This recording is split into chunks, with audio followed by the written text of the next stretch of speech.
And boom, boom, we are live. Welcome, everybody. We are live. Welcome to Rehired, the live broadcast. My name is Peter Clark with Red TV, and my good friend, my great friend, Fran Strine, Power Chord Films. How are you today, my friend? I couldn't be any better, man. Awesome. I know you moved. Hey, we talked about it last week, but you just moved over to Santa Monica. How's that going for you? How's that going? I love it here. Yeah. I love it here. What's the number one thing? I'm going to say beach, but what is it? Yeah, the beach, the weather, the restaurants, the people. Just a great place to live. Yeah, good positive vibes over there, right? Totally. Just such a whole different mood, man. When you open up the windows and you got the breeze coming in. Yeah. What I love about, I've only been there once, and I guess a couple blocks from where you live now, but I've been down to the pier, which is basically the Santa Monica Pier is the end of Route 66, from what I understand. I live right on Route 60, like right where it ends. Yeah. Oh man, I'm so jealous. I'm so coming to see you soon. I'll tell you that. And bring the wife. We'll go have a good time. That sounds great. So let's chat about, first of all, today's show was focused on another one of your contributors to your amazing documentary, Hired Gun. So let's talk about the film a little bit right now for a second. Hired Gun. For anyone who doesn't know about that documentary, please check it out. Hired Gun, the documentary. You can find it on Amazon Prime, and of course, find ways to purchase it or download it legally, because you're supporting artistry, you're supporting filmmaking and so on. So Fran, being the director and so on of this, we're bringing together these shows of Rehired, revisiting some people that have been in the movie, because there's just so many amazing stories, right? There's so many amazing stories. Let's talk about the film, generally speaking. We've had some multiple guests on here. Mark Schulman today was supposed to be on the show, everybody, but we're having some technical difficulties to get him on right now. So let's just talk about the film again. Mark's involvement. We had Eva last week, Eva Gardner, who's also part of the Pink's band. Jeff is the guitar player for Pink. So let's just talk about all that connection point there. How did it all come about to get these three great artists from Pink to participate in? If I recall right, I think Justin Derrico, or it may have been Justin, introduced me to Mark Schulman. And he's got a studio, I think it was around Venice. And I went there and interviewed him. It was a great interview, so much that it didn't get put in the film. Right. But what's funny is, and the reaction I love watching about this movie, traveling around the world, watching in different settings, is watching the crowd reaction to see if it hits in the right spot every time. Yeah. And with Mark's section, when he talks about, oftentimes I'll look in the crowd to see if anybody's looking at me, but why would you look at me when you can look at Pink? Right? Right. Well, that gets a howl. Yeah. No matter where we go in the world. And, Pink's ginormous in Australia. And we did 2 or 3 screenings in Australia. Right. And almost a standing ovation, Wow. Yeah, her and her band are loved in Australia. Yeah, as in Canada. I'm coming to you from Canada today, so here in Canada as well. When Pink comes to Canada, whether it's some of the bigger cities like the Vancouvers and Torontos and Montreals, things like that, either it's either a full. Normally it's 2 shows sold out, because she doesn't come to Canada all that often. So very similar to Australia. A little easier to come to Canada, mind you, than getting to Australia for a tour. Oh yeah, man. So Australia's a jaunt. Yeah, that would be a jaunt and a half. So no, again, it was great to have Eva part of it last week. We so enjoyed having her on the show and talking about her experiences, and she really enjoyed being here. Let's talk about another part of this film that I think is really interesting to people, is that you interviewed so many people, but there's a lot of people that actually didn't make the film. So, and of course, let's just talk about that quickly, because some people might feel, well, I was part of that film, but I didn't really make the cut and all that kind of stuff. That's a decision by the filmmaker, which is you. Talk about that process, if you will. That's one of the toughest things about being a filmmaker, because you're looking at all those beautiful footage, great stories, and sometimes it's just not right for the movie. So you have to make that tough decision, and you always think, maybe there's a part 2 here living somewhere, which there definitely is. You can make 2 or 3 Hired Guns, because everybody had a great story, but it's never easy. It's never easy taking the call, asking why I wasn't in the film. Yeah. Or wasn't I in the film more? Right. And for some guys, man, that take the high ground, like John 5 from Rob Zombie, somebody I saw on Twitter posted, like, man, I wish you were in the film more. And he was just like, man, I was just happy to be in it. Yeah, right. We have other people like, Neil Sean from Journey, who was not happy about it, and he called me, about it. And, it was no disrespect to Neil Sean, man. He's one of my favorite guitar players on the planet. I mean, his melodies, who else can play melodies like that? Right. And I had to take that call at 7 a.m. from him and let him know that, sorry to not make the cut. And it wasn't because your story's not cool or I don't respect you. Right. Just didn't help further the film along. And it's not a disrespect thing at all, Right. Well, and, yeah. Weirder is that, he lived like 2 doors down from me when I was living in San Rafael. So then I have to bump into him at Starbucks. I was just thinking that. Frozen burger place. I'm like, oh, great. Walking the dog. It's like, hey. But he's cool, man. We made so there's never a fight or anything like that. It's, why am I not in it? You have to tell him. But I did use 2 of his pieces of music in the film, the score. Okay. Right. Yeah. Yeah. Bill Sean's Vortex. And it's great. I encourage anybody to go pick that up and listen to it. Oh, yeah. And so, I mean, that's some of the insights behind filmmaking. I mean, I think we're going to visit this in the future as you, of course, you build to your repertoire of filmmaking and movie making, especially when it's interviews like this. And this is why we're collaborating on this idea of going back, because there's so many great stories.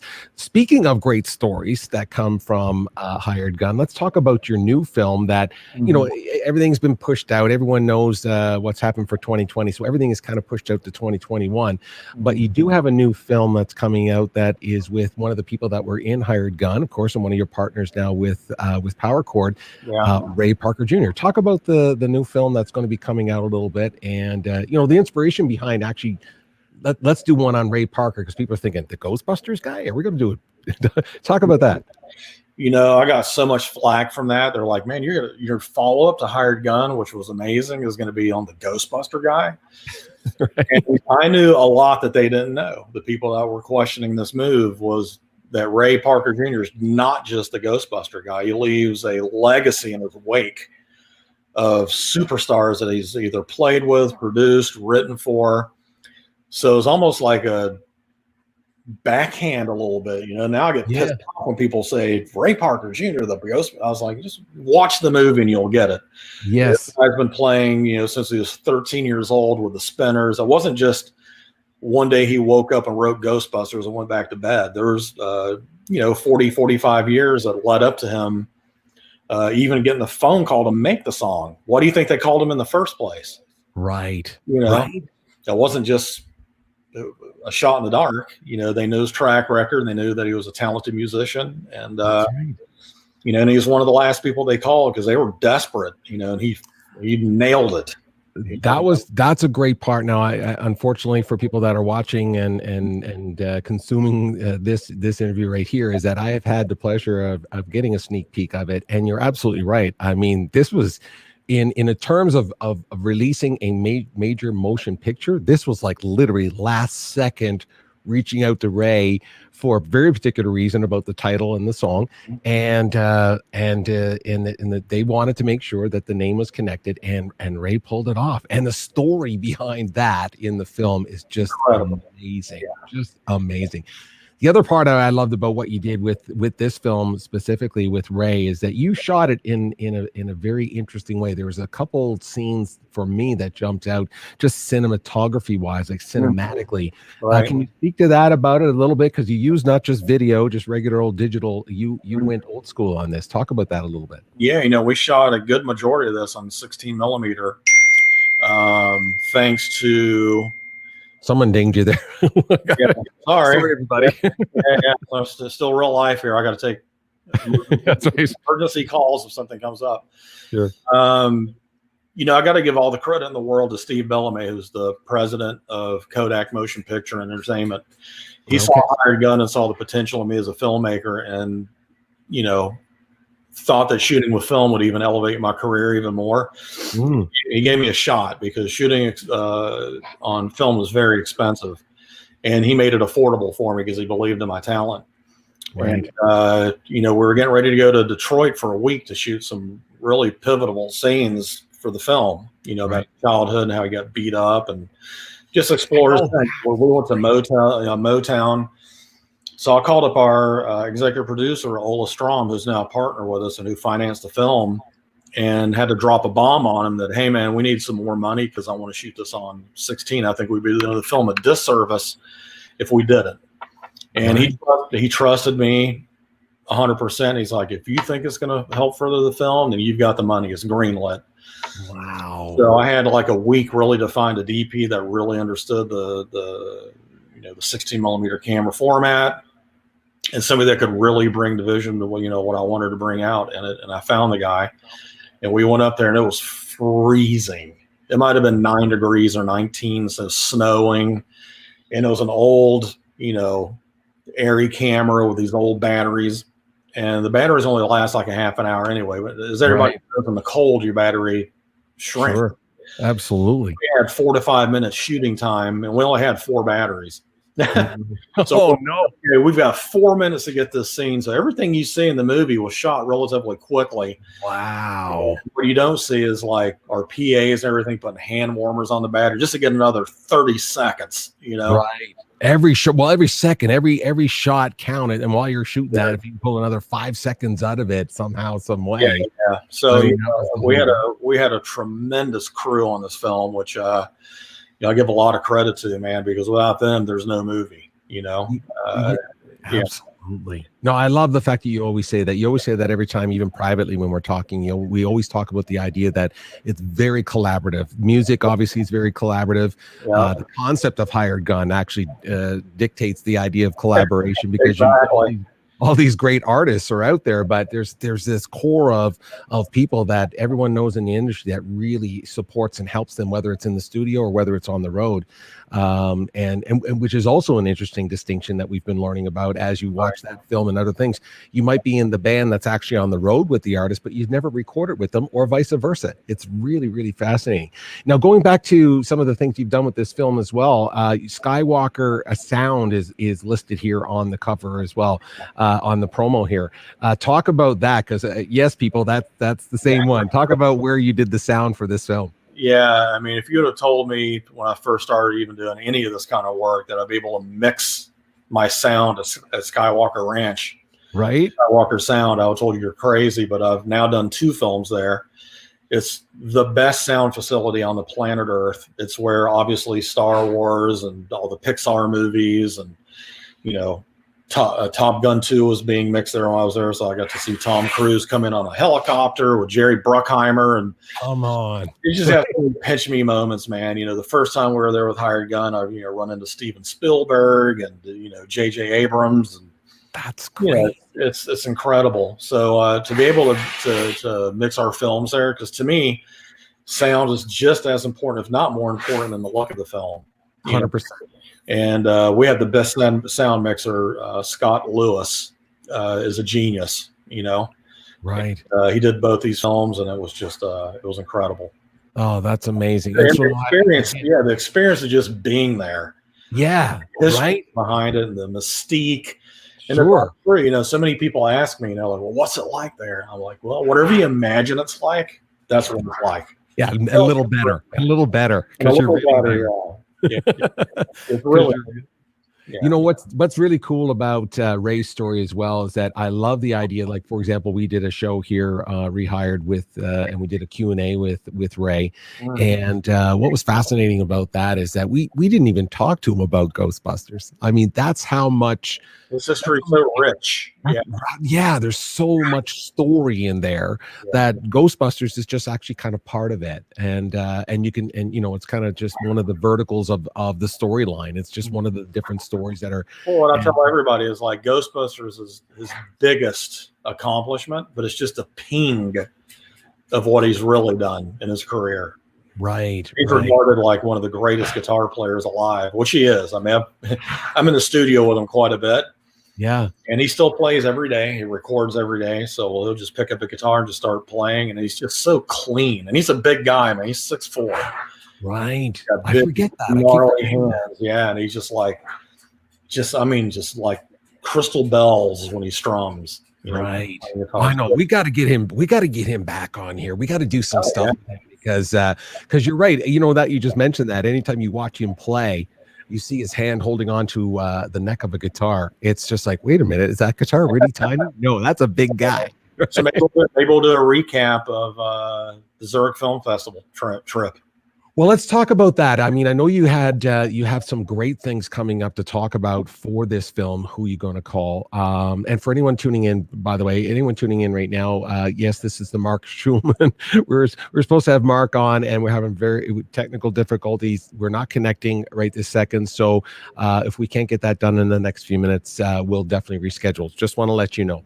But please stick around right now because we're enjoying this great conversation with Fran Strand about who you're going to call. So let's just talk about. I know you have a big announcement coming up soon. Even I'm not privy at this point in time, and don't blame me for that legality wise, but what are you doing this month and over the next little while to promote it? Talk to me about something that's coming up. Yeah, so we were fortunate enough to do it. We're going to do a world premiere of the film Who You Going to Call at the Zurich International Film Festival in Zurich, Switzerland, obviously.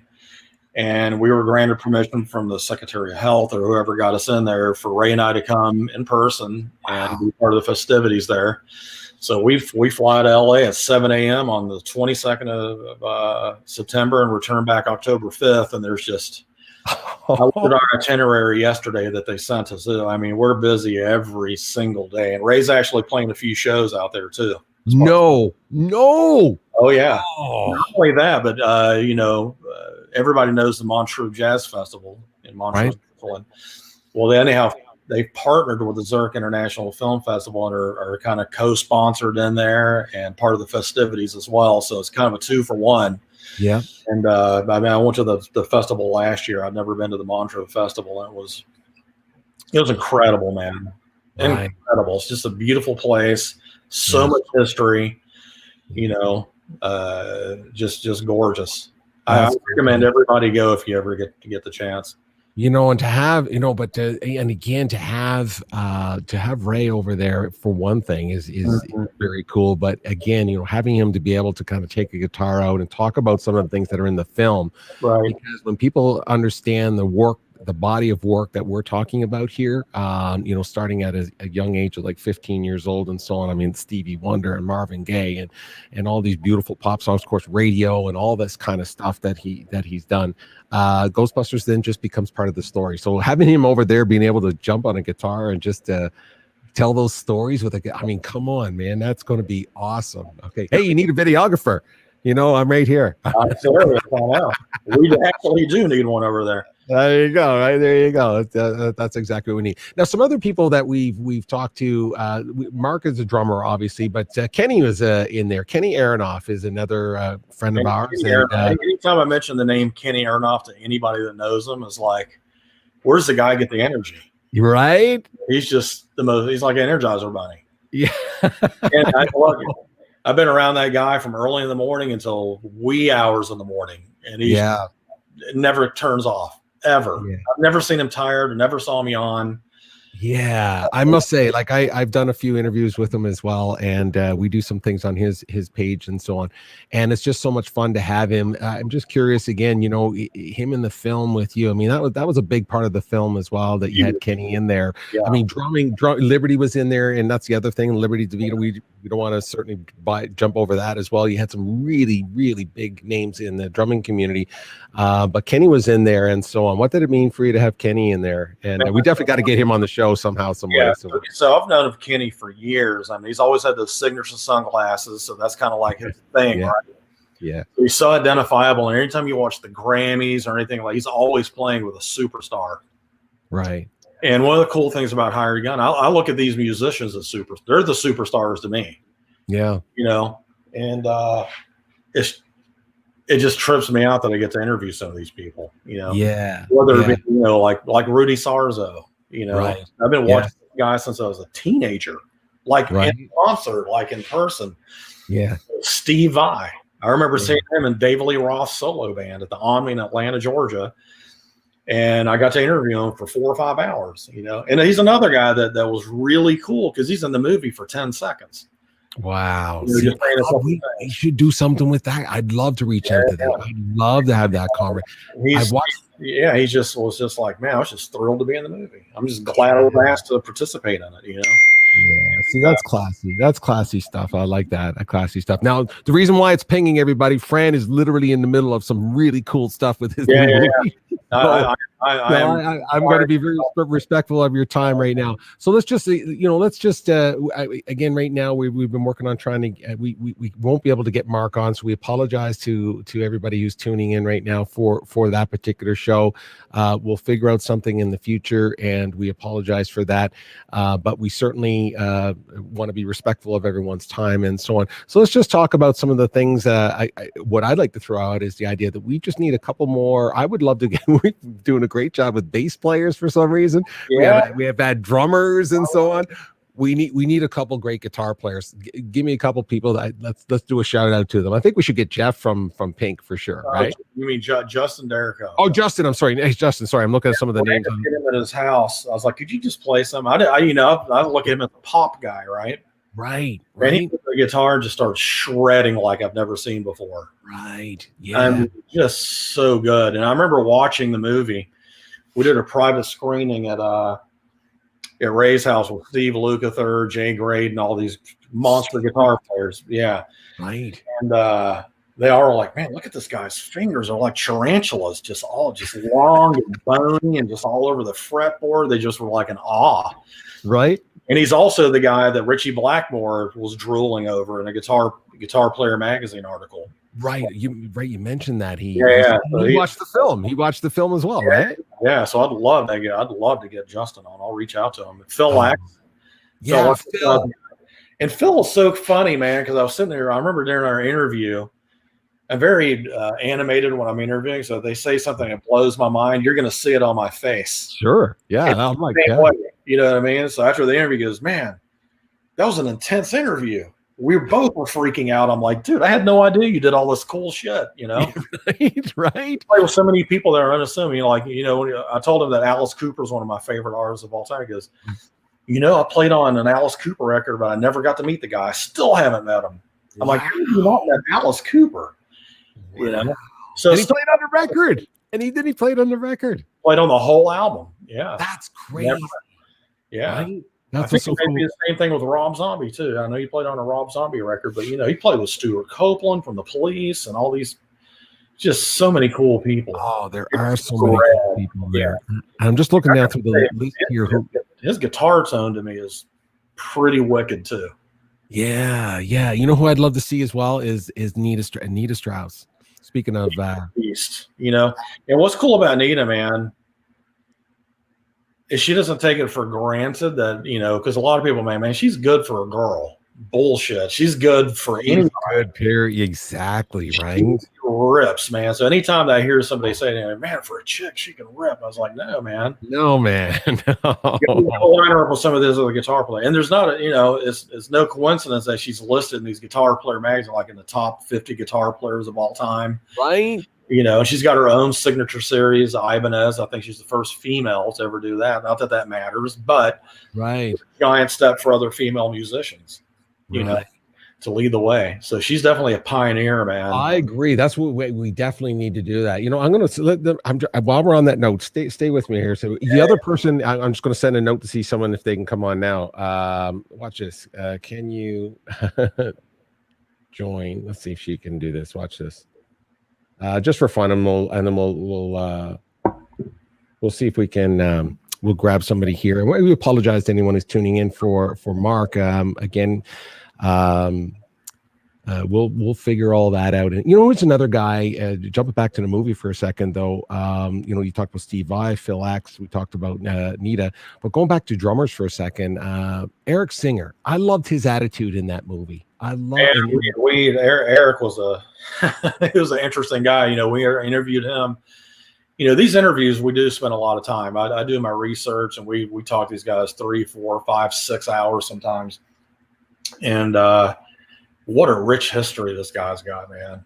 I mean, there were some beasts. Not only was he in Kiss, Alice Cooper, but he was in a band called Badlands with Jakey Lee, who was Ozzy's drummer at one time, and they put out a fantastic record. And he's a totally underrated drummer to me. Yeah, he's just so solid. Yeah, and a great guy, man. We had a really good talk. I liked what he said about the idea that he always wanted to play in a band. Like he goes, I always wanted to play in a band like Kiss. One of Right? the funny things he said was just like, a lot of people give me shit for playing in Kiss and wearing the cat makeup, but he's like, what am I going to do? Say no to Kiss? If they want to wear the makeup, I'll wear it. He goes, I don't want to be one of these guys at the Rainbow that's 50 years old walking around looking for a slice of pizza and turning down gigs. He goes, I want to be in a big band, and he's done it with multiple acts. Right. I mean, that's the thing. What I liked about his attitude about it is that I could tell in his tone that he's heard that before, where it's like, oh, you're going to play with this band, and why would I turn that down? Right. Like, why would anyone even suggest that I wouldn't do that as something that would be part of my career? Who else I'd love to get on here is Chris Johnson, another drummer who's currently in Lady Gaga's band. But this guy started off, his first gig ever was Stevie Wonder. Wow. Yeah, first gig ever. And he said wow. it was a trip. He said when they finished rehearsals, for his first rehearsal, he was walking past Stevie, who was at his piano. And you got to remember, there's a whole band that was just filing by him. I guess they were going to lunch or whatnot. He said Stevie grabbed him by his leg and was like, you're doing great. Just calm down a little bit. Like, how did Stevie know to grab his leg and stop him? Just calm down a little bit. Yeah, man. This guy, he's played with J-Lo, Seal. Wow. Madonna. He played. I mean, you start, it's funny when we talk about rock, and obviously there's a lot of rock, more traditional rock and metal that's found in your movie. But man, when you go out and start playing with people like Madonna and J-Lo and those kinds of shows, Cher, right? I mean, these are monster productions. You're going for the best of the best. One of the craziest things that happened was on set at East West when we did the live recordings. Chris Johnson was there. And Corky Hale, who is a famous jazz pianist and harpist, was there. And we rolled out this $300,000 grand piano for her to play on. And she used to play with Peggy Lee, right? Back in the day. Sure. Yeah. So she starts playing the Peggy Lee thing, and Chris is behind the drums, just doing his little jazz thing. And then this monster, probably no disrespect to all the bass players, but man, sure. If I was in a band and I wanted a bass player, Paul Bushnell is the guy. Wow. He's just so good, so tasty, knows how to play, no one's to come in, no one's to get out, doesn't overplay, just does his thing. They started this little trio thing. We haven't filmed, but we couldn't license the song. We have it, and it is so amazing. And then Corky looked at the drummer. She's 80-something years old, and Chris was barely 30 probably, and was like, would you go to Catalina Island and play in my jazz trio next weekend? So they struck up a thing right there and was like, he went. Oh, yeah. He's like, are you kidding me? I get to play with you? Oh. Yeah, he was starstruck, and he went, and they had a blast. Awesome. See, and that's what I'm saying. These are all the really cool stories of all the interaction that you've had with some people that have been on this in this movie. So we definitely got to keep reaching out to some of these people that are in the film. Phil, we've been reaching out to you, Phil X. I'm just calling a pure shout out right now to Phil X. Look, Phil's been in the studio. I've been looking at his Instagram. I've been watching. Yeah. He's busy. Hard to get a hold of. Yeah, he's a busy guy. Yeah. I'll tell you who else I like that didn't get a lot of screen time is a guy named Michael Fish Herring. Michael Fish Herring. Okay. Now why him? In this? He's one of these unassuming, blazing guitar players. He's just kind of like the silent killer that comes just like, whoa, right? Right. He's up there with Phil X. He's up there with Nita Strauss. He's up there with Brad Gillis. Right. And, I know him from boy bands, Crazy. Christina Aguilera and all this pop stuff. But man, we stood toe to toe with Brad Gillis from Night Ranger and Ozzy. Right. Dude. That story, by the way, you mentioned Brad. that story inside a Hired Gun as well about what happened, with Randy and blah, blah, blah, blah, blah. And he had to come in and they hit the tour going, wow. Yeah, well, I'll tell you what, man, Brad Gillis is a great human being, first of all. I went to his coffee interviewed him in his house in the studio. Yeah. There's the famous red guitar from the Ozzy days that you see on, Speak of the Devil album. Right. You want to hold it? I'm like, wait a minute. Yes. He goes, yeah, man, go ahead, pick it up, strum on it. I'm like, you got to be kidding. So there's a picture of me holding it like it's the Mona Lisa. You know, Of course. Well, you should, right? Yeah. I'm holding the guitar. You know, it was. I totally get that. I totally get that. That makes me laugh because I saw a picture posted recently in one of the drum magazines on their Facebook or something, and it says, "Here's all the pictures of me letting you play my guitar," and it's all these blank pictures.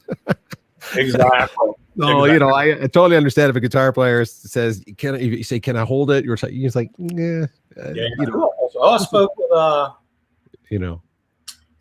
What's his name?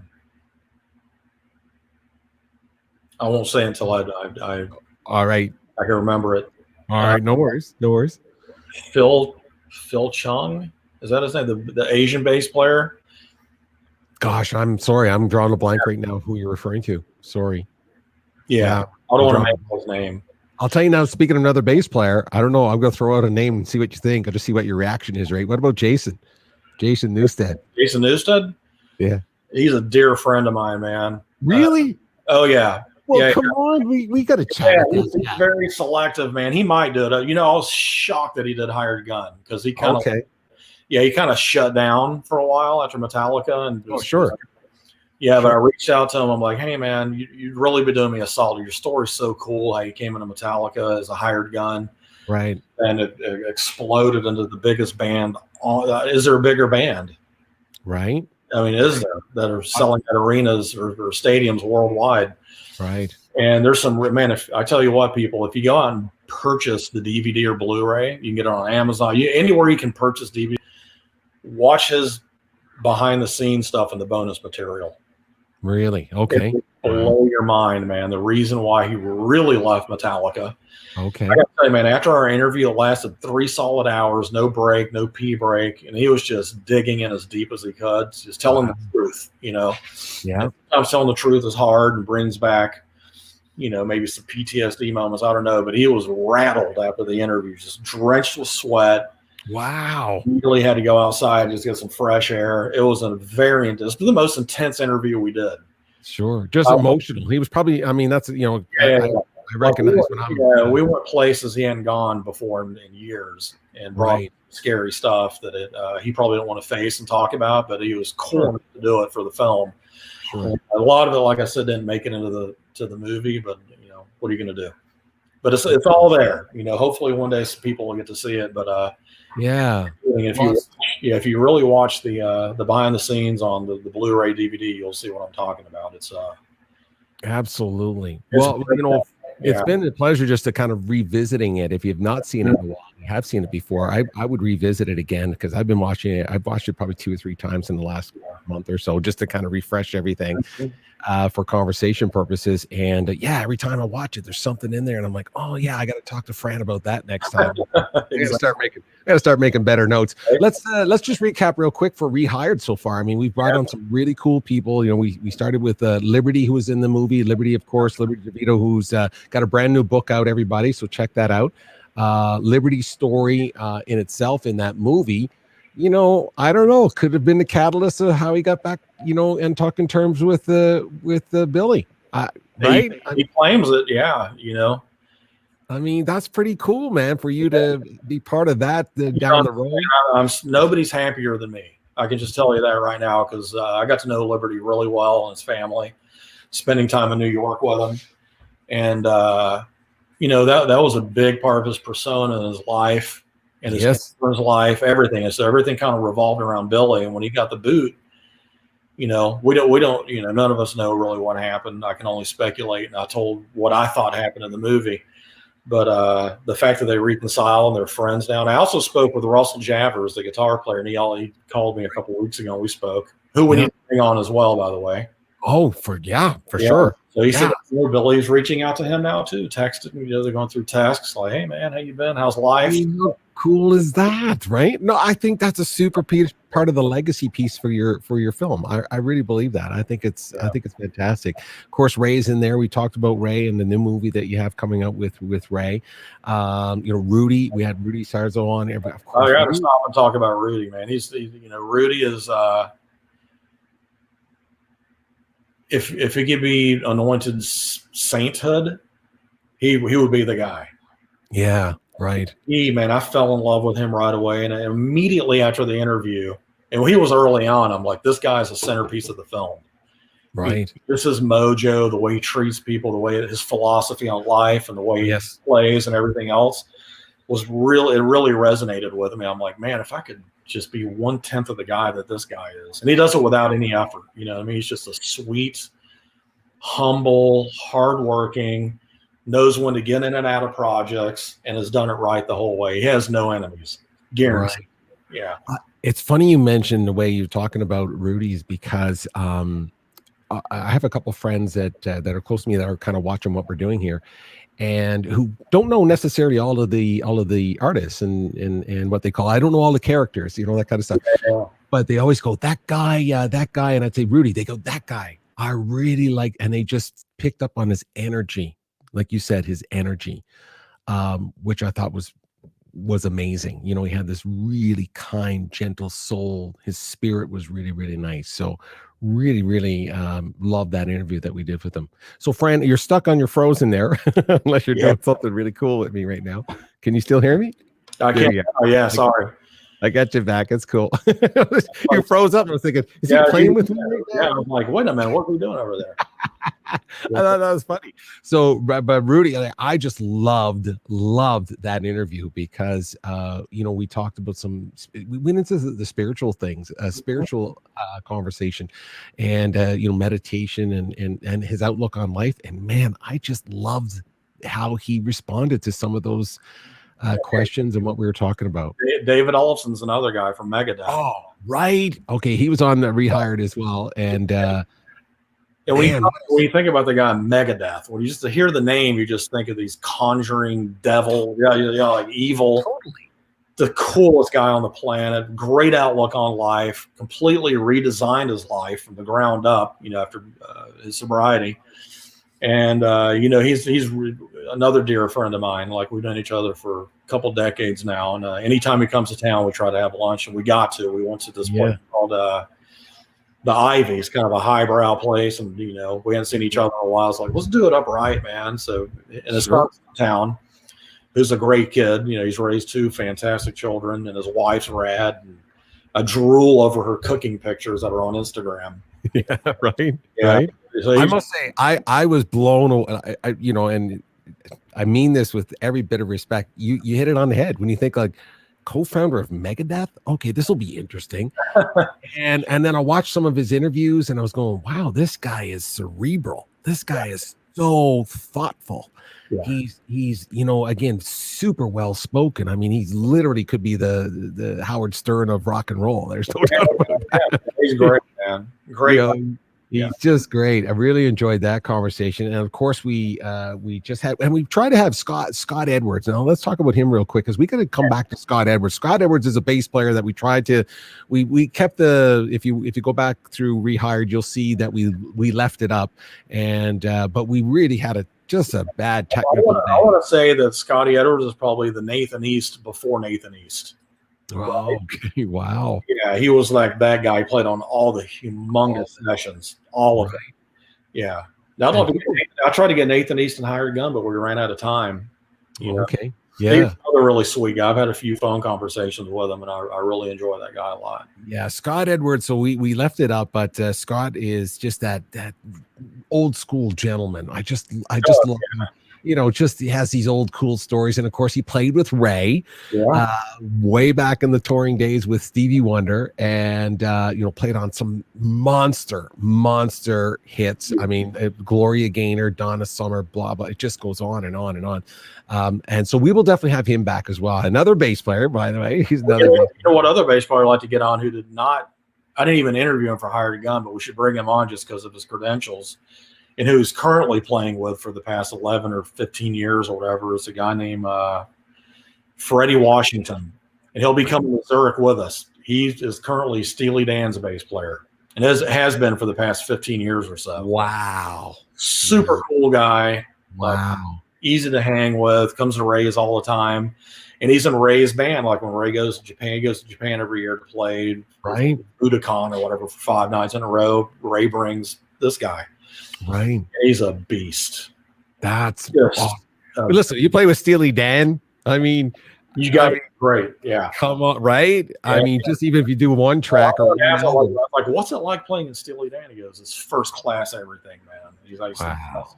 You're playing with the best musicians in the world. You're staying at nice hotels and I mean, just being on that stage with all those players. What's that got to be like to play with the best musicians on the planet? Right. Oh, yeah. I couldn't agree with you more. And of course, last week, well, I don't want to date this video, but with our last show was with my new favorite bass player now is Eva Gardner. I freaking love that interview. She was. I go have dinner at her place with my girlfriend this weekend. Please do. Big shout out to the pub down, the Cat and Fiddle. Everybody, thecatandfiddle.com. Check it out. That's their family business. It's been around forever. And if you go down there and look behind the bar, you just might see Eva down there helping out family business. And you're right. If that's within striking distance for you, man, you go down and check that out. Some good fish and chips, right? Yeah, right. I mean, that's a good. I mean, I went into their website. If you go into their website again, thecatandfiddle.com, you can go through it, and they have their the food looks amazing. Right. And we tested Eva on her skills for drinks, and she passed. That's right. Which was great. So let's wind it up here for everybody. We apologize. This happens. It's live. We scheduled it. We weren't able to connect with Mark, and we'll do something about that in the future. But in the meantime, Fran, listen, really appreciate this process of what we're trying to do. Bring some great interviews to people that are connected somehow, some way with you and the film, and of course, moving forward with Power Chord Films in the future, which is sounding like amazing. I can't wait till you share whatever great news you have for us. I mean, the fact that you guys are able to go to Europe at this point in time and do some promotion means that things are chugging along and starting to go in the right direction for you. So excited. Really excited for you. That good, man. Life is good. Yeah, man, that's great. And you're down to San. Hey, you're by the pier. I mean, how can I feel bad for you when you're down by the pier? I mean, come on. Matter of fact, I may go for a walk after this interview and just go out with the dog. Yeah. Absolutely. Well, listen, thank you everybody for tuning in and sticking around. I see that we have had a few people stick around for the entire time we were here. We apologize. We kept trying to get them on. We'll do it again another time. Fran, in the meantime, listen, buddy, if I don't talk to you before you head to Europe, be safe. Really good luck with promoting that film. We might be able to get in another show before you go, but we'll see. We'll see what happens with your schedule, and we'll see if any of those characters that we've reached out to, the characters, get back to us or not. Okay, so thanks everybody for watching, and we'll see you another time here on Rehired, the live broadcast. Take care, Fran. We'll see you, buddy. See you, bud.